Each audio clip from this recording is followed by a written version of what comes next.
Hello, this message is for someone who's currently fantasizing or visualizing or maybe straight up plotting on some kind of escape, some kind of soft escape from some kind of situation they're in that they feel like they can no longer put up with. And I'm having the urge to speak quietly or maybe lower my voice, so this might be a secret.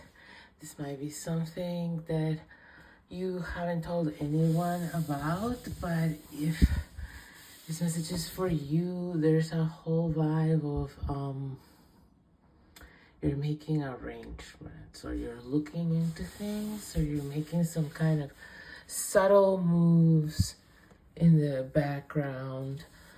You are feeling like whoever's going to be affected by this in a native way should be able to tell that you're getting ready to do this. And if they don't, it's almost a sign to you that they're not paying enough attention to you, or they don't care enough about you to deserve for you not to do this. Okay, so what I'm getting is, if this message is for you, you're in a situation that you find unbearable. So it could be many different things. Let's say you're in a job that is just not for you, and there's a commitment there where they need you, okay, and you just want to leave, and you feel like if you try to leave in a more upfront manner, you're gonna be met with a lot of emotional blackmail, is what I'm getting. So you don't leave, and you feel like maybe you've tried to leave before, or maybe you've tried to change roles, maybe you've tried to negotiate better terms that would make you feel like this job is better for you. And so this has been going on for a while, and you feel like that's just not going to happen. And so it's something about your quality of life and your mental health and your zest for life. Like you feel like this is like killing your soul being at this job, I mean, I've been there. I used to work a corporate job at one point. Corporate, I don't know if that's the right word. It was a small company. But it was an office job, that's the right. And I was in a cubicle, okay, all day. And at one point I got a promotion, and I had a management position, and I got put in the window in the corner. And that was like, I realized this is like as good as it's gonna get for me here. And even though I should have been happy, right, enjoying my window, which I had fantasized about, by the time I got there, I was like crushed, kind of. And that window was a constant reminder of what I felt was caging me, which was this job, right? So it's kind of how you feel right now. You feel like maybe this is something you work towards, okay? This is maybe something that looked good at one point, that like a goal of yours at one point, and now you're there, and it feels like a cage. It feels like like a window cage. Like maybe there's views on this cage, and maybe that's also part of what you hate about it, because what I'm getting is that something about this window effect, you feel really exposed in this position you're in. You feel like really scrutinized. You feel really like you don't get to be yourself. Like imagine living in a glass house in a really busy street, surrounded by family members and acquaintances. That's how you feel, like you can't be yourself really in your own life or in your own job. Something like that, like something about your identity being stunted by the constant observation and scrutiny. And I'm getting something about you have to constantly narrative correct. So if this is about a job, you feel like you're so constantly misunderstood that you have to constantly narrative correct people about you, and be in a constant state of like almost self-defense. But like the office politics that you have to deal with are insane, and that's part of what's draining you so much, and what's making it feel unbearable to you, this position you're in. And so this is a huge part of why you feel this urge to bolt to leave, to escape.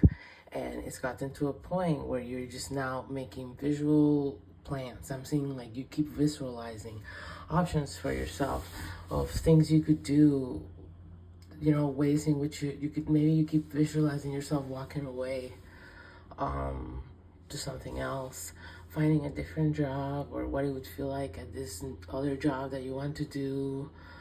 You keep like finding yourself visualizing and like daydreaming,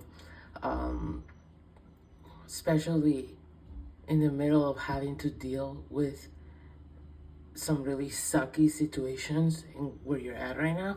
You'll find yourself doing that, and so you realize your mind is doing that to soothe itself, to cope with the unpleasantness of the current situation. And you know, I remember at one point I was very obsessed with this is funny.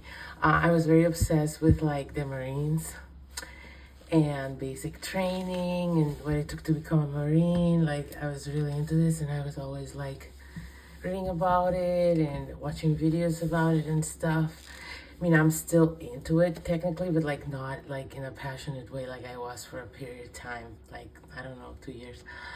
But anyway, when I was in that period of my life, I remember hearing that this is a technique the Marines use actually when they're, it's like a visualization technique that they learn, that when they're dealing with something extremely shitty, they have to visualize the next good thing they're gonna get to enjoy, whether it's getting into dry clothes at one point, or finding, you know, getting to drink water and rest or something like that. They encourage them to come up with some kind of a vision of a simple, soothing scene of something they're going to get to do when they're in safety, or when they're past that whatever test they're encountering. And that's a way that they help soothe their nervous system so they can continue to take action, right?